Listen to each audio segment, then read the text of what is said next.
여러분, 이어서 설명을 드리도록 하겠습니다. 자, 이번 슬라이드를 보시면요, 관광 정보 시스템을 종류에서 크게 세 가지로 구분할 수 있습니다. 컴퓨터 예약 시스템, 호텔 정보 시스템, 목적지 정보 시스템입니다. 자, CRS를 보시면요, 컴퓨터 레저베이션 시스템이 있는데요. 이건 뭐냐면은 컴퓨터를 통한 이 전산 예약 시스템을 말합니다. 그죠? 전산 한마디를 통해서 항공 좌석의 어떤 예약과 발권, 운임, 호텔 그리고 렌트카 관련된 어떤 종합적인 서비스를 제공하는 통신 시스템을 말합니다.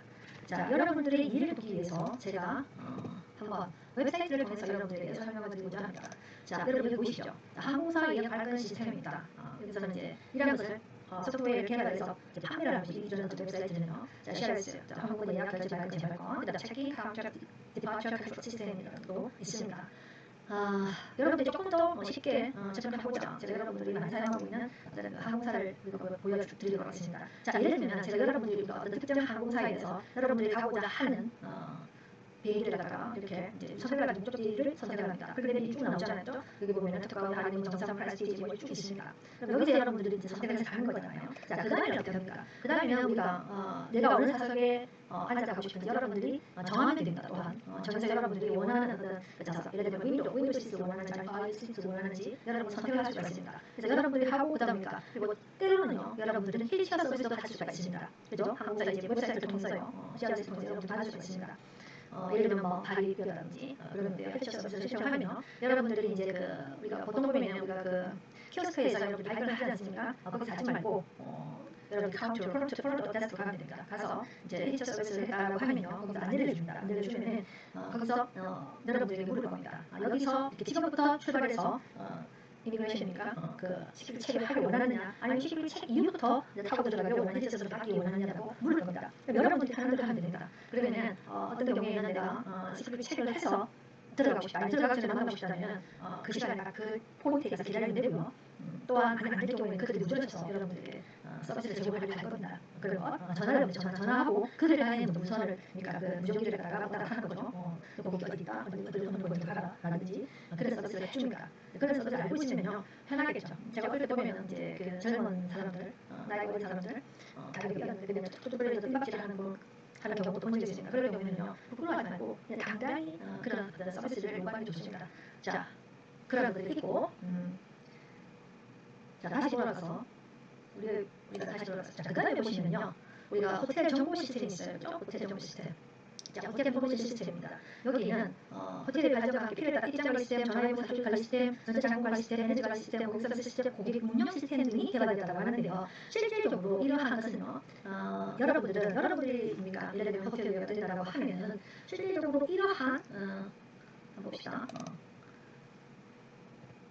자, 이런 것들을 많습니다. 예를 들면 이게 호텔 인포메이션 시스템인데요. 예를 들어서 지금 살짝 잘 안 보일 것 같은데 잘 보이니까 여러분 가면요, 보통 보면은 이름이죠. 여러분 서네임, 그죠? 그다음 패밀리 뭐 이런 거, 그다음에 언제 이제 들어올 것인가, 그리고 며칠 숙박할 것인가, 그다음에는 성별이 무엇인가, 그다음에는 뭐 아이를 동반할 것이냐, 그런 거. 그다음에는 출발 날짜는 얼마나 될 것이고 며칠을 묵을 것이냐 나와 있죠.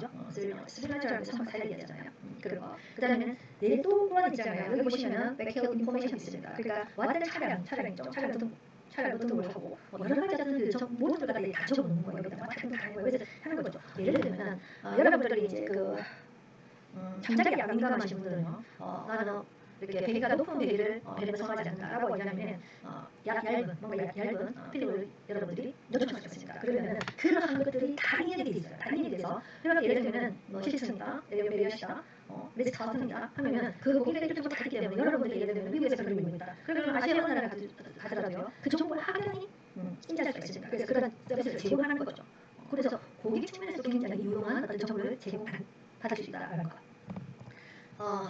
또한 저 같은 경우에는요, 이제 저 출장 가게 되면 특정 호텔 갑니다. 특정 호텔 가면 제가 항상 요구하는 게 있어요. 조용한 룸을 원합니다. 라고 얘기합니다. 그러면 특정한 어떤 고객들이 많이 없는 하는요, 그들이 나를 좀 배려를 해줘서 그런지 모르겠지만 블락을 걸어요. 그러니까 쉽게 말해서 제가 있는 그 같은 라인에는요, 그냥 블락을 걸어요. 안 파는 겁니다. 그렇게 배려를 해주고 있습니다. 그런 점이라든지, 그런 점이 뭐냐면 전부 다 HRS를 통해서 우리가 다 기록이 남아있기 때문에 그들이 고객의 어떤 니즈에 맞게끔 제공해 줍니다. 그런 서비스를 제공해 주고 있는 겁니다.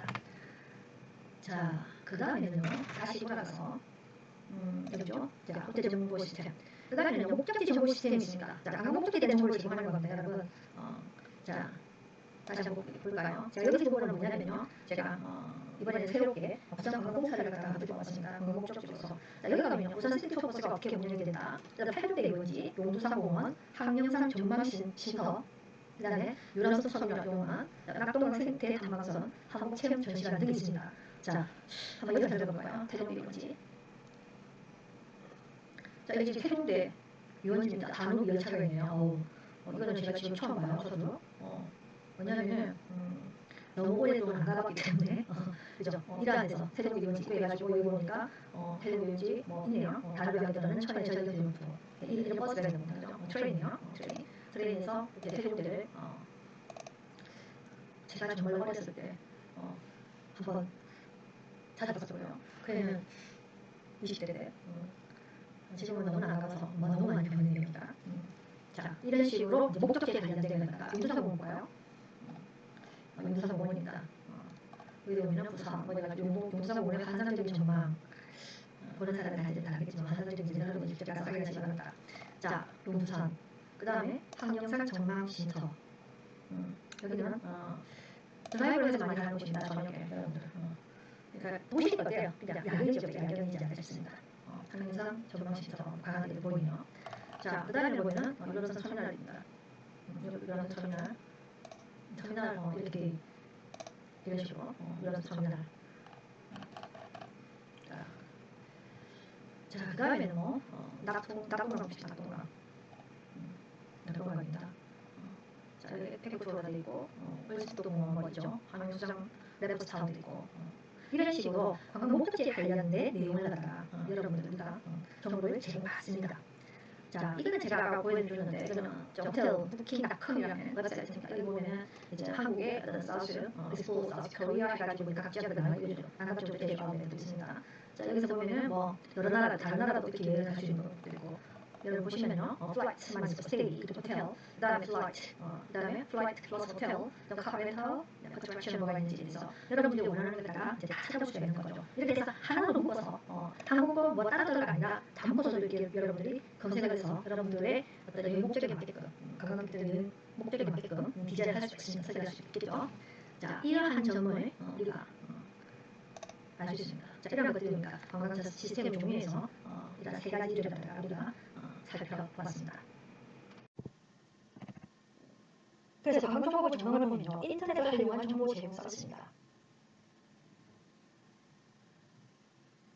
자, 첫 번째 보시면요, 인터넷을 활용한 정보 제공 서비스입니다. 1990년대 중반 이후 각국의 정보 제공 시스템은 독자적인 지역 정보 시스템을 구축하는 방법에서 인터넷을 활용한 정보 제공 시스템으로 바뀌고 있다.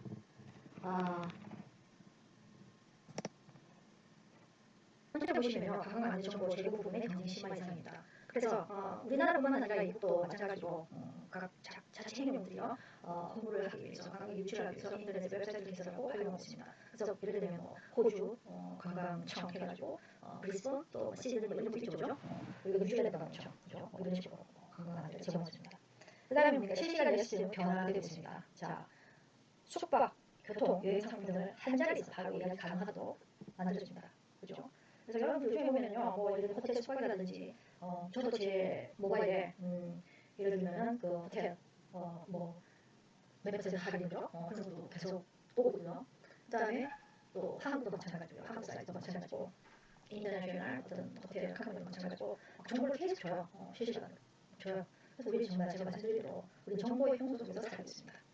자, 그렇다면 우리가 실질적으로 지금은요, 여러분들이 우리가 관광과 관련돼가지고 데이터를 갖다가 어떻게 사용하고 있으며 들어간 것이 뭐가 있는지 한번 살펴볼 필요가 있습니다. 그래서 예를 들면 우리가 관광 산업 분야의 혁신 사례 정보가 관련된 거 보면은 에어비앤비 들어가죠, 그죠? 에어비앤비 관광 혁신 위험 중에 상품 혁신 사례 중에 우리가 에어비앤비를 얘기할 수 있습니다. 2008년도에 설립이 됐고요. 샌프란시스코에 본부를 두고 있습니다. 그래서 이용자들에게 건물을 빌려주거나 빌려줄 공간을 찾을 수 있게 연결시켜주는 온라인 및 모바일 숙박 렌탈 플랫폼이죠. 자, 2012년 초에 이용자가 약 100만 명 정도 늘었습니다, 여러분. 자, 그래서 현재는요, 하루 평균 약 15만 명이 숙박이 약 연평균 550억의 경제적 가치를 창출했을 때 2012년 초에 그랬다고요. 그래서 뭐냐면 공유 경제의 비즈니스 모델. 그래서 뭐냐면 저기 정보 관광 정보 시스템이 발전함에 인해서 에어비앤비가 관광 산업을 발전시키는데 한몫을 했다. 자, 그다음에 또 뭐지? 트리 어드바이저 들어봤죠? 그래서 그것도 미국에서 설립된 2000년에. 그래서 세계 최대 여행 커뮤니티로 인터넷을 통해서 여행자들이 최상의 여행을 계획하고 실현할 수 있는 것을 목적으로 합니다. 이런 트립 어드바이저도 뭐가 있어요? 카약 또 어떻게 있습니까? 많잖아요, 그죠? 부킹닷컴 뭐 이런 거 많아요, 여러분. 이런 것이 선두주자가 트립 어드바이저가 있다. 자, 이것도 뭐냐면요, 매월 5천만 명 이상을 방문합니다. 2011년에 이제 나스닥에 상장이 되었고요. 그래서 매출 규모가 2011년 기준에 6억 3,706만 달러입니다. 어마어마하죠. 자, 그다음에 태국 같은 경우는 레츠 씨라는 리조트가 있습니다. 여기도 보면 2007년에 오픈하게 되었고 연중 객실 가동률이 80% 이상입니다. 비주류 빼고. 이것도 굉장히 잘하고 있는 거예요, 여러분. 자, 이러한 것이 있다. 자, 근데 요즘에는 또 새로운 게 있죠. 새로운 게. 여러분 빅데이터라고 들어보신 적 있습니까? 빅데이터 있어요? 그죠? 요즘 빅데이터를 많이 합니다. 그럼 빅데이터는 뭘까요, 여러분? 여러분 데이터 마이닝이라고 들었으니까 마이닝 뭔가 캐는 거죠, 그죠? 데이터를 캐는 겁니다. 그죠? 자, 내가 맞는 어떤 정보를 갖다 여러분들이 캐내는 겁니다. 자, 그래서 우리가 예를 들면 빅데이터의 활용에 따른 어떤 제조 관광의 효과가 어떤 것이 있느냐라는 부분을 여러분 우리가 빅데이터라는 것은 어떤 뭡니까 가져오는 거잖아요. 어떤 정보를 갖다가. 그래서 빅데이터 분석 기법, 데이터 마이닝, 팩트 마이닝, 오피니언 마이닝, 웹 마이닝, 뭐 소셜 마이닝 뭐 이렇게 있어요. 분지 플러스 나시스 뭐 이렇게 있는데 이런 것을 여러분 나중에 대학 인사를 하면요 이런 배울 기회가 생길 거고요. 자, 우리가 관광 분야에 있어서 어떤 빅데이터가 어떻게 있을까? 여러분 어떻게 활용할까요? 자, 우리가 세계의 익스피디아, 익스피디아 빅데이터 활용. 그래서 항공사 추천은 여행객에게 수많은 항공들을 가장 적합한 것을 고를 수 있도록 제공하는 고객 서비스를 제공합니다. 그래서 익스피디아는 30억 개 이상의 항공 정보를 검색한다. 그래서 고객의 검색 요청에 따라서 대안적인 항공사나 날짜, 여행 시간 등을 추천하게 됩니다, 여러분. 그죠? 그래서 여러분 보면 검색할 때 보면요, 직항을 하느냐 아니면 뭡니까 스타복을 하느냐 따라서 어떤 본인에게 검색하는 사람에게 가장 적합한 어떤 뭡니까 그 비행기를 제공하죠. 자, 그 다음에는요, 우리가 재방문을 할 때, 재사용할 때는요, 익스피디아에 등록된 고객이 검색한 내용을 저장합니다. 그리고 이 사람이 다음에 어디를 가겠다. 그죠? 그래서 익스피디아에 따르면 평균적으로 고객이 온라인 항공 예약을 하기 위해서 48번을 검색한다고 합니다. 그래서, 여러분, 스크래치 패드라는 서비스를 통해서 모든 정보를 한눈에 살펴볼 수 있기 때문에 웹사이트 방문 때마다 재검색 필요 없어 시간을 줘야 된다. 그래서 빅데이터를 활용하고 있고요. 그래서 공유 서비스를 제공하고 있어가지고 또 동료나 친구 가족에게 함께 공유할 수 있게 합니다. 자, 그 다음에는요, 리츠칼튼 호텔 같은 경우에는요, 이것도 빅데이터를 활용하고 있습니다. 그래서 소속 고객이 뭘 원하는지, 홈 분위기 개선을 위한 프로세스를 추진하고, 그 다음에 호텔 체인 전체의 데이터 분석 결과의 공유 등을 실시하고 있습니다. 그래서 그 결과 리츠칼튼 호텔은 뭐냐면 다양한 고객의 취향에 맞춰 1대1 서비스를 가능해주고요. 고객 맞춤 서비스를 통해서 불필요한 비용 발생 가능성을 최소화시켰습니다. 또한 고객 만족도가 상승해서 고객의 불만을 최소화함으로써 인력 낭비를 최소화하는 기대 효과를 거두고 있다. 자, 그 다음에 보시면 어떤 게 있냐면 우리나라 같은 경우에는 해운대도 빅데이터를 활용을 해서 뭐가 긍정적인 워딩, 키워드가 뭐가 긍정적인 부정적으로 잡아내는 거예요. 잡아냅니다. 그래서 예를 들면 해운대 해수욕장, 달맞이길 이런 데는 소비자 자연경관으로 이제 소비자들은 이해를 하고요. 하지만 비싼 숙박료, 그죠? 교통 체증, 복잡한 버스 노선 이런 것을 해보니까 부정적인 요소로 분석이 된다는 거죠. 그걸 개선해줘야겠죠. 그걸 활용할 수 있는 게 뭐냐 빅데이터라는 겁니다. 자, 거기에는 또 뭐가 있을까요? 뭐 많아요, 여러분. 전주 한옥마을도 보면 빅데이터 강화 정책을 추진하고 있습니다. 여러분 전주 한옥마을에 가본 적 있으십니까? 저는 전주 한옥마을에 가가지고 처음에 놀랐어요. 왜냐면 전주 한옥마을이 그냥 닭꼬치죠. 닭꼬치 냄새. 전주 한옥마을이 완벽한 옛날에 어떤 그 기아장을 구현해놓은 거죠, 그냥. 그죠. 어떤 그렇게 건축을 만들었는데 예전에 어떤 그 기아집이 아니거든요. 저는 옛날 기아집에서 살아본 적이 있기 때문에 그 기아집이 아니었어요. 그래서 저는 그랬어요. 뭐 페이크다 라고 했었는데 전주 한옥마을 어쨌든 간에 전라북도에서 그러니까 사람들이 연간 500만 명 이상이 찾는다고 있습니다. 그러니까 여기서도 그러니까 어떻게 고객들이 원하는지 뭘 원하는지를 파악을 잘 해야 되겠죠. 왜냐면 명가가 5만 명이라고 또 어마어마한 수준이더라고요. 자, 그렇다면 우리가 제주도는 어떨까요? 제주도 우리가 빅데이터 제주도에 활용하려면 그죠? 여러분 어떻게 해야 될까요? 제주도에 우리가 빅데이터를 활용하고자 한다. 뭐가 있을까요?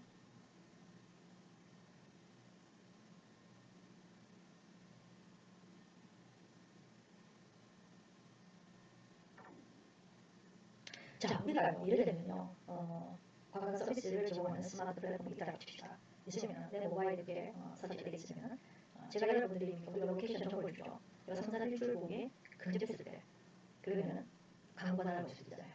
어디에 맞지? 어디에 메뉴로 볼 수도 있겠죠. 메뉴 보면 어때요? 소비자들은 음식병을 자기의 선택할 수 있습니다.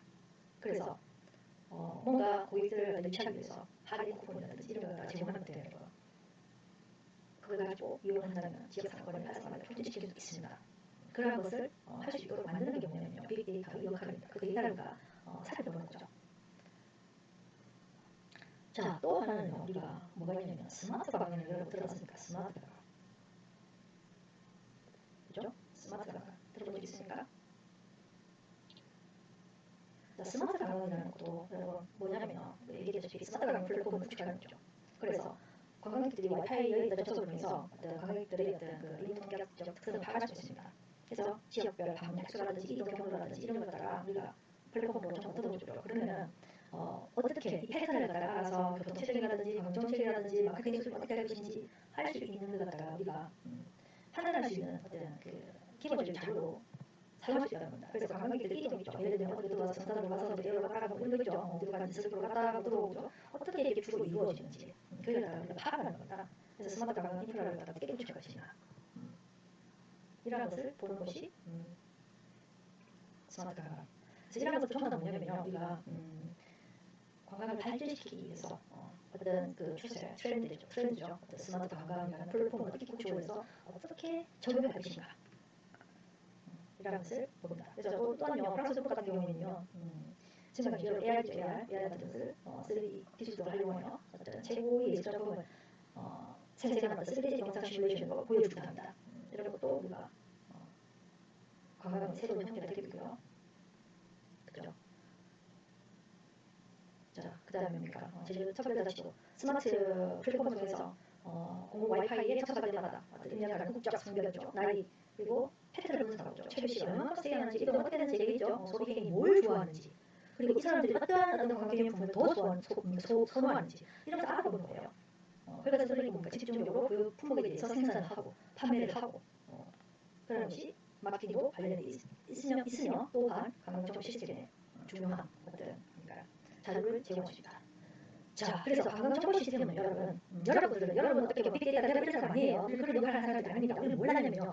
뭐가 중요한지를 쉽게 말해서 건축가한테 이런 식으로 지어주세요. 그리고 여기는 디테일을 이렇게 넣어주세요. 여기는 이거 아니에요. 이걸 주문하는 사람이에요.